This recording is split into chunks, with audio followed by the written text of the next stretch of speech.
I'm the Senior Exhibit Specialist at the Society for Human Resource Management, and on behalf of SHRM, I'd like to introduce you to Michael Williams with Thomas Edison State College. Thank you, Laura. It's a pleasure and a privilege to be here. This presentation is slightly different than anyone you've seen here, and I guarantee you. By the time we're done today, I will show you some things, at least suggest some things, that human resource professionals can do to address a subject that's a bit of a secret in most workplaces. Also, Anderson Cooper is going to be joining us vis-a-vis video. I'll show you what I mean. But take a moment and sit back. This is going to be slightly different. So try to suspend what you're thinking about relative to this topic, mental illness. Let's take a look at what this is. The title of the presentation is Mental Illness in the Workplace, a Case for Organizational Sustainability. Sustainability is a key strategic concept in all our organizations. However, I don't believe many of you go on the internet and or look at articles and identify how mental illness in fact impacts both strategic planning, revenue production, and organizational sustainability. Take a moment and think about that. Do you think about mental illness relative to organizational sustainability? It may be your sustainability or friends of your sustainability, but not organizational sustainability. By the way, I'm the Dean of the School of Business and Management at Thomas Edison State College in Trenton, New Jersey. We're right outside of Philadelphia.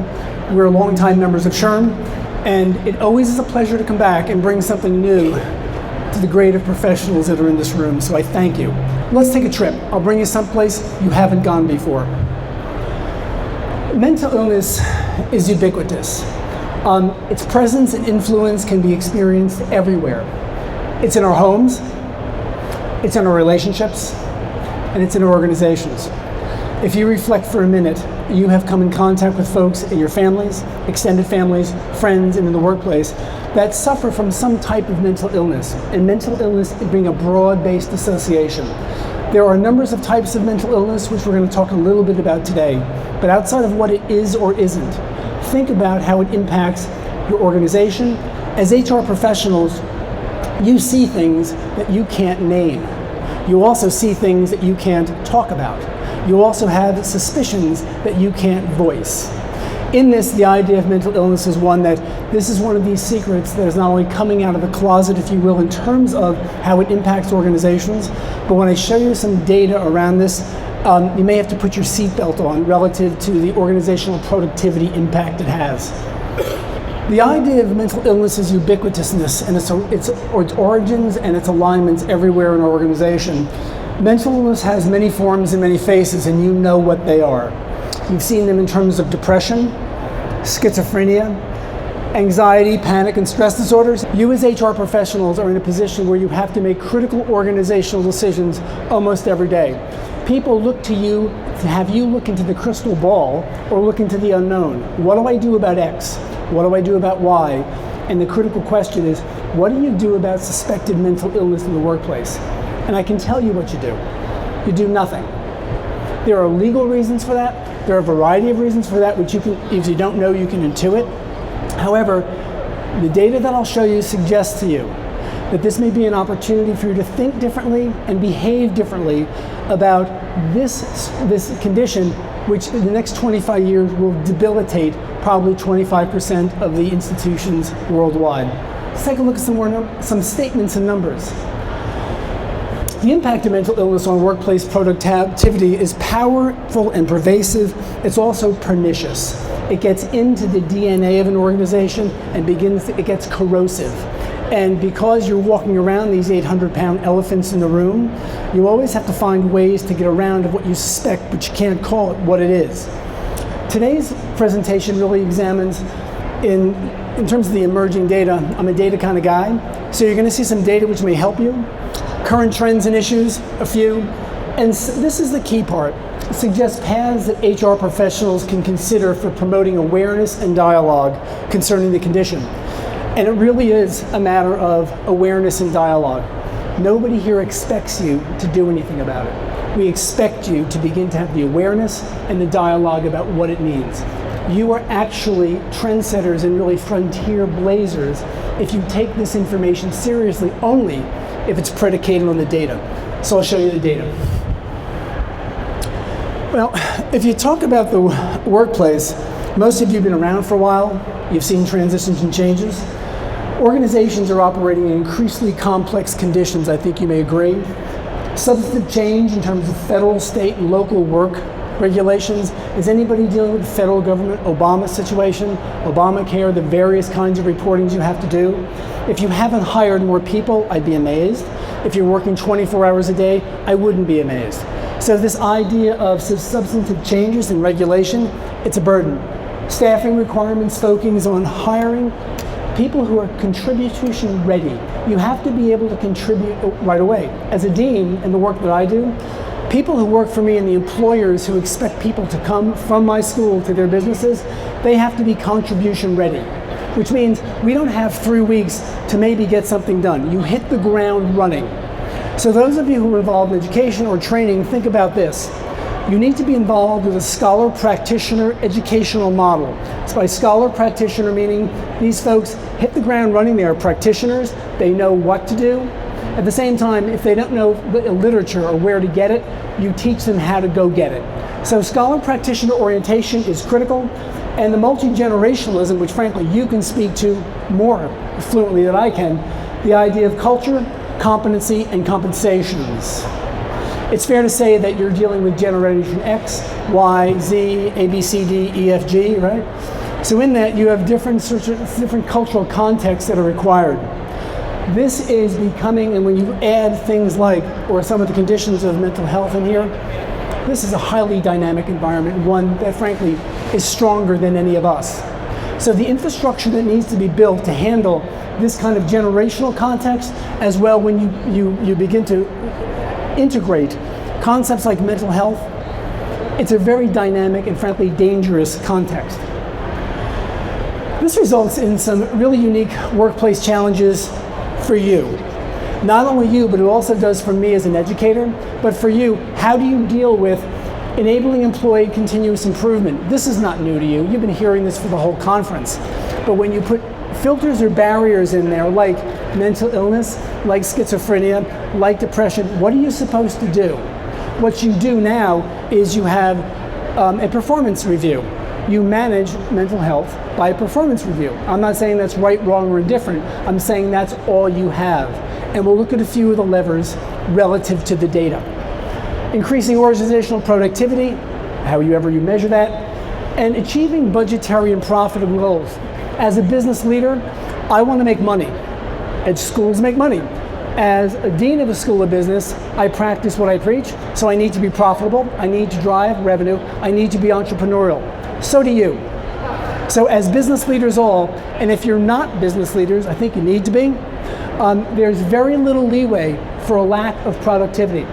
So that's why this piece of mental illness is so critical to me and the work that I do with students all over the world. They're impacted by this, and it's dangerous. So let's look. These conditions challenge organizations of all types to continually reinvent themselves in order to compete, survive, and sustain. And I'll say that again. Not that I want to read to you, but the idea of compete, survive, and sustain. Is your organizational competitive? Think about the pull, the drag on the organizational culture relative to mental illness in this context. Surviving is one thing. Survival, frankly, has you're meeting revenue targets, but you're not exceeding, and the notion of sustainability over the long term. So let's chat. Does this look like your organizational conditions around some employees, about HR, about the things you deal with? Could this be a diagram depicting the cultural, employee, and operational conditions you manage in your organization? You walk in the morning, where do you start? Well, if you're like me, and hopefully you're not like me, but if you walk in, is it sort of there from last night's sort of that work I had to do? Do you start over here? The people who work with and for you, where do they start? And while this is kind of funny and sort of tongue-in-cheek, it's not that funny nor tongue-in-cheek when you think about people who come into the workplace, and Anderson Cooper will speak to you in a few minutes about this, relative to somebody who's coming in who has schizophrenia, and they're trying to listen to you, and you know what, they can't, because there's somebody else speaking to them. And the way you deal with that is from your behavioral point of view or an employment performance review. That's all you have. Is it right? Is it wrong? Is it all you have? Do you care? So, with this messiness, human resource management professionals can be catalysts of awareness and dialogue, and this is where the presentation becomes increasingly specific. You have 15 years ago, when many of us were doing this kind of work, you remember HR strategic partner? Remember that whole phase we went through? That was about 1992 to about 2004. If you look at now, the literature really isn't there anymore. You don't see that articulated. The next phase is this idea of catalyst of change. Well, to be candid with you, being an HR person myself for 30 years, I'm in a position where unless you have the knowledge, competence, and skills to drive change, good luck with that. Which means a certain amount of both business and academic and practical education, which takes a number of degrees, a number of years in school, like the rest of your career. As an educator, I can say that, but for me, in the work that I do, I practice what I preach. So in my own credentials, I have many master's degrees, many credentials that put me in a position that frankly, I know enough about enough to make an informed decision. You do too. You cannot get away from this because you're seen as the catalyst, as the expert. Mental health identified as undermining workforce productivity. Have any of you taken this idea just for fun? Have you gone online, and maybe you're doing it right now while I'm speaking? If you go online and you look up mental illness in the workplace, see what you find. You might have to put your seatbelt on because what you find may undermine what you think about how workplaces should work, how employees should be dealt with, and when you have specifically revenue and profitability issues, what should occur. So the research, being an academician, the research is where we go to suggest what these productivity findings, which are alarming, tell you. Mental illness costs society approximately $2 billion a year in lost revenues.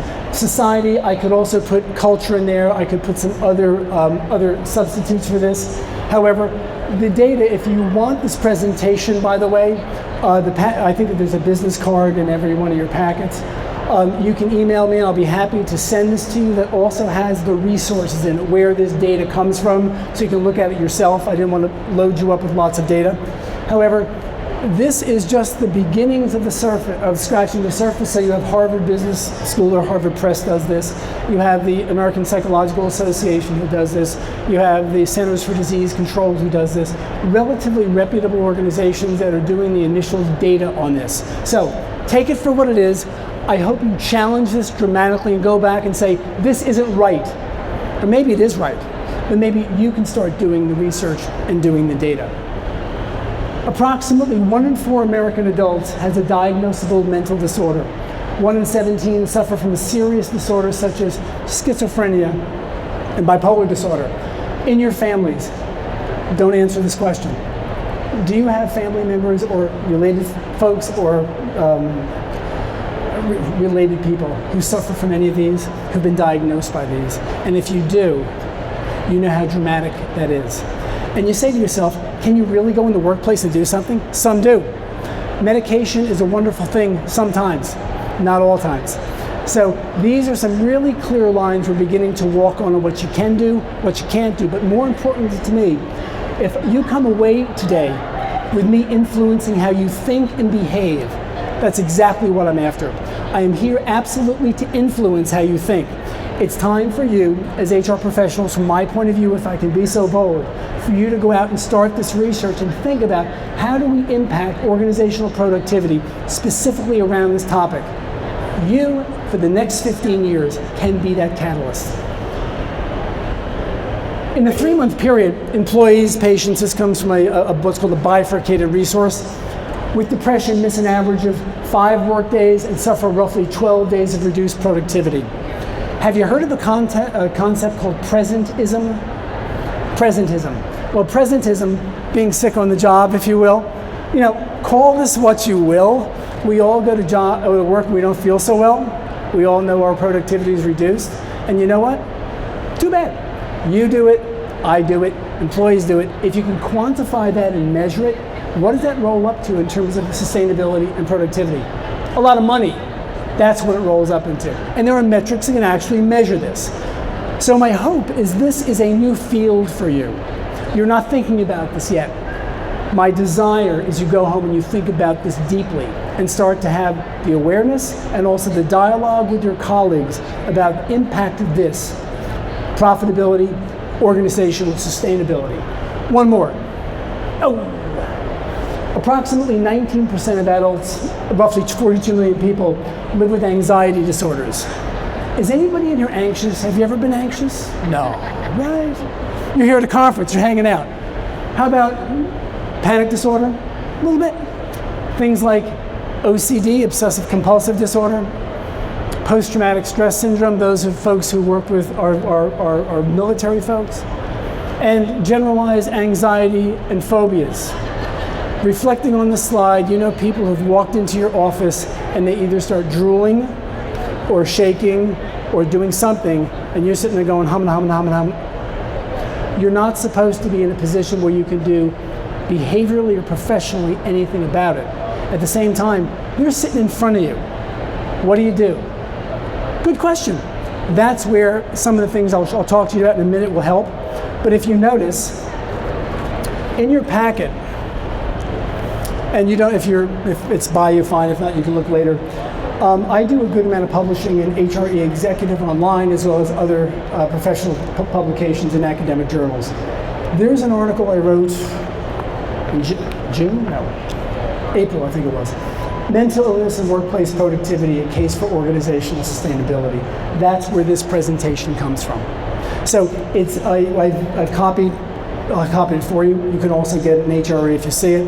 And by the way, while you're in there, I thought I would add to that, talking about cultural dynamics. There's a second article, Cultures of Competence, which also align, and a third article, which was written last year, about the new HR management and industry in transition. These three articles are thematically aligned and may be helpful to you. At the same time, if you wish it. Hot off the presses is another article in this area, which is called Failure to Thrive: Repetition Compulsion and its Influence on Organizational Productivity. Obviously, I have an interest in organizational productivity, but the notion of repetition compulsion, if you've never heard of what repetition compulsion is, it's alive and well in you, alive and well in organization. Socrates said, "We are what we repeatedly do." We are what we repeatedly do. Read the article. You can come to our booth, it's around the corner. Collect this article. I think it might change your thinking, but it also might change your life. That said, let me move on. So, nice. So with these data, I hope these data have been somewhat impressive to you, and if not, let me press on. Organizational responses to these data. Think about this, you as organizational leaders. You sit at the table, you have budgetary responsibility, you have people who report to you, and you can influence leaders how to think and behave, can't you? Say yes. Yes, of course you can. So with that in mind, in general, the literature, which is still unclear, frankly, there's no clear design in this topic, is that there's limited acknowledgement of the presence and impact of mental illness on individual or organizational productivity. There's little acknowledgement. It's out there and it's fragmented, but we need people like us to tie it together and begin to make a business case around this, if you have interest. The other is limited implementation of mental health awareness programming. I'm going to tread real lightly on this one. In organizations, this is either not thought of or taboo, and there's reasons for it which are very viable. You don't want to even play this game. What you do want to do, though, is begin to have awareness at the senior levels of the organization of it's real, it's out there, what can we do? And that, I think, is the important message coming away from today. Ambivalence towards mentally healthy workforces can result in lower total medical costs if you actually aren't ambivalent and do something about it. Increased productivity, if it's measurable, is a possible outcome. Lower absenteeism and presenteeism is also a potential outcome. And decreased disability costs. I couldn't make these brushstrokes any broader than I'm making right now, and I'm making them broadly for a reason. It's to have you think about it, but not do anything about it. Can't do anything about it yet. However, these are the domains of interest that your leaders and you will benefit from relative to budget and revenue capabilities. Well, some strategies. All of you in this room do this to a greater extent, lesser extent. I am blessed in my life. My wife is a VP of HR for a major engineering firm. And in her work and the wonderful things she does, and myself being in financial services HR for a bunch of years, these are things that we all know well. For example, performance management and mental illness. Really simple. If you have somebody in your office that's something's going on, how do you move them out of the organization? Performance management. They could be doing a poor job because they have schizophrenia. You don't care. Long and the short of it, they have to be moved out. I'm not saying you should care. I'm saying that is that the proper reason why they're being moved out? This is the dialogue and discussion that needs to come up. So the idea, that's what you have to deal with. We then look at the Americans for Disability Act, the reasonable accommodation, and you know this, you know how to deal with this, and employee assistance programs. Have you had people who you've worked with for EAPs? And EAPs, as you know, typically have limited services, maybe 5 visits, 10 visits. But think about who's on the other end of that phone. Is it a mental health professional? Is it a psychologist, a clinical psychologist, a psychiatrist? Who is it? The level of professionalism on the other end of that EAP make all the difference in the world. So the question you may ask your healthcare provider, and sure is, what's the qualification or credentiality of that person on the other end of the phone? Is it a support person or is it a clinical person? It's a big deal. So you may want to find out. It's easy for me to talk. However, I'd like you to have an encounter with schizophrenia if you haven't, and an exercise in empathy. Consider what you hear him go through, and then imagine an employee experiencing what you're about to experience. So I'm going to put these earphones in and they're going to try to do a series of tests. Okay, so I'm now hearing sort of whispers and voices in my head, and the first test is some number puzzles. I'm going to kick your ass. What the? See, that are dirt, loser! Okay, so I did this test for 3 minutes and I did not get a single one.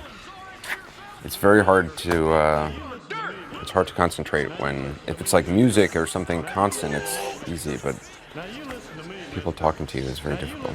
So now I'm going to be asked a series of questions by our producer, Susan, and these are basically a series of questions that a person would be asked if they were being admitted to a hospital. Can you tell me what day it is? Yeah, it's Sunday, June, I don't know, what's the day, 7th? So I'm going to say 5 numbers, and I want you to repeat them back to me after I'm done. Okay. 5, 23, 67, 2, 76. 5, 23, 67, something 76. I'm going to say 5 words. You don't have to repeat them, but just listen to them. Cat, book, cigar, damage, and rain. Can you name the last 4 presidents of the United States? Barack Obama, George Bush, Bill Clinton, and George Bush. So those 5 words I said before, can you remember any of them? No. It's hard because sometimes voices are like whispering, and sometimes they're aggressive, and sometimes they're kind of comforting. But again, with people kind of talking to you all the time, it's hard. So I'm going to try to make a boat origami following these instructions. You never. I'm going to kick your always above, never below. Always above, never below. Always above. You're talking like a song from the Lion Kings. I want to talk back to the voices now, but it's really distracting. You're talking like a song from the Lion Kings. Stop that. It makes no sense. Always above, never below. Always above. Loser! You're always above. I'm going to kick your ass. Just when I think you said the stupidest thing ever, you keep talking. I can't do this. The type of I'm going to kick your ass in the real world where men sell propane and propane accessories. Loser! You're a loser! Kicking your ass. It's also frustrating because they're telling me I can't do it, and My God, are you still talking? So I didn't do a very good job with the boat. But it's really hard to focus when kind of people are whispering to you and talking to you. Always falling from the line. Stop that. It makes no sense. You're talking like a song from the line. Stop that. It makes no sense. Like a song from the line. Hey, do you have yesterday's paper? Yesterday's New York Times? No? Okay, I'll just get today's. Maybe I ought to tie that long hair on your head to the short hair on your ass and kick you down. It's incredibly distracting on the street to have somebody talking in your head, and it makes you feel completely isolated from everyone else around you, and you don't want to engage in conversation with other people. You kind of find yourself wanting to engage in conversation with a voice in your head because they're constantly being really negative and talking to you, and everything they're saying relates to things that you're actually doing. They're criticizing things you're doing. It's like it's like you have a chorus watching you and commenting on what you're doing, and you can't help it. I mean, I literally find myself wanting to kind of respond to them, kind of tell them to be quiet, and it's incredibly unpleasant. It's a very, very unpleasant experiment. It's really, it's eye-opening because it kind of really shows you what other people must be going through who deal with this on a regular basis. But also, like, I cannot wait to take these headphones off because it's really depressing. It's very negative. It makes you feel very, very negative. It's very creepy. I want it to stop. Eternity of me kicking your ass. Prepare for an eternity of me kicking your ass. Never, ever hit below that. Never, ever hit below that, mister. Never, ever hit below that. Now you listen to me, mister. Now you listen to me, mister. Now you should be, because you are dirt. Propane and propane accessories. It's hard to say much after that. Is that the life you live? Is that the life your employees live? Point is, you'll never know. However, these are the kinds of conditions that exist. Your awareness of them and potentially dialogue to them may make all the difference in the world to how an organization shapes its thinking, if you will, strategic orientation, and addresses what will become one of the critical organizational issues of your time, not just in America, but across the world. The data that I showed you, believe it or not, nobody's making this stuff up. So think about your experiences in your home, your family, your organizations, how impactful this is. And this is just one of a number of versions of mental illness that are out there. So with that in mind, we're almost done. So with the theme of awareness and dialogue, mental illness in workplace, you may consider the following. You may want to frame a business case. Framing a business case from a business point of view, using the data that's available, your leaders, your colleagues may find it important to frame a business case. You need to have a business background to frame a business case. So with that in mind, if you have it, wonderful. If you don't, get with people who do, or even better, call me and enroll in the MBA program, and I'll give you that business background you need to do that. Next, conduct a mental health awareness programs. Do I know what I'm talking about here? I'm walking some lines. The idea of developing this kind of awareness program, you'll see in the article that I wrote, it talks about mental health awareness groups. And in those mental health awareness groups, it's important that you work with senior leaders to even have that kind of conversation. But the importance of that conversation may lead to a new orientation of how to deal, how to approach, and then the organizational sustainability pieces that may be very important to you. Integrating healthcare services. We all know that in organizations sometimes you'll have multiple providers. It could be this, it could be that. The idea of integration, if you have one domain or one orientation to healthcare providers, folks who need an EAP, folks who need these kinds of services, it may be easier access to do. This is the last piece of this, which is also in the article, which is the suggestion. Educating managers about mental illness is critical. You can't really do that, though, can you? Relative to the legislative, legal, and other kinds of context out there. However, in the dialogue and discussion that you may begin to have informally, you need to have a caveat of working with as follows.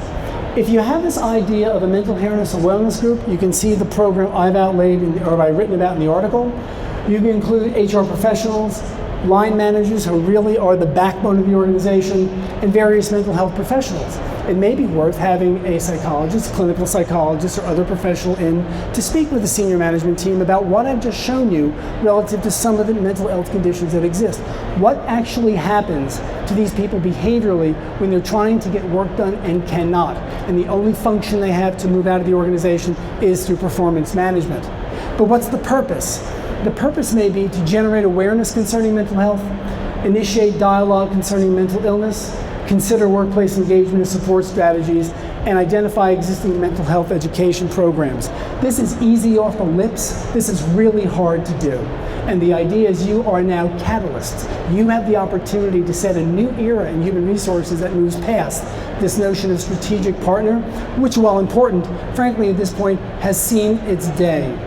There's a new day coming, and this day, this animal that's out there, this will affect every organization in America, every organization worldwide. It really depends on legislatively and legally how we do it. Last, and this is the last slide. Mental illness in the workplace is largely an uncharted landscape. We don't have a lot of rules around this. So consider the following.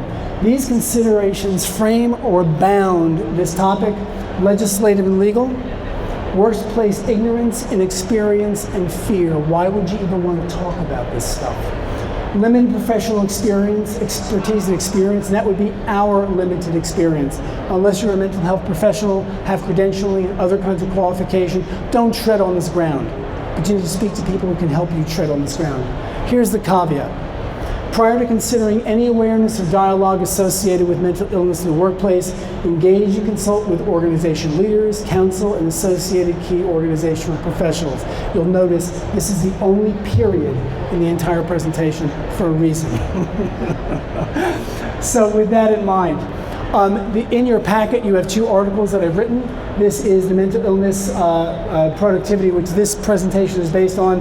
If you come over to our booth, which is 37, it's failure to thrive, repetition compulsion, and its influence on organizational productivity. With this in mind, it has absolutely been a pleasure and a privilege to spend some time with you today. I hope this was beneficial. And this is the last of the Solutions Theater for the conference, so I am thrilled to be able to be the last person on your schedule. Have a great time. Enjoy the conference. Thank you very much.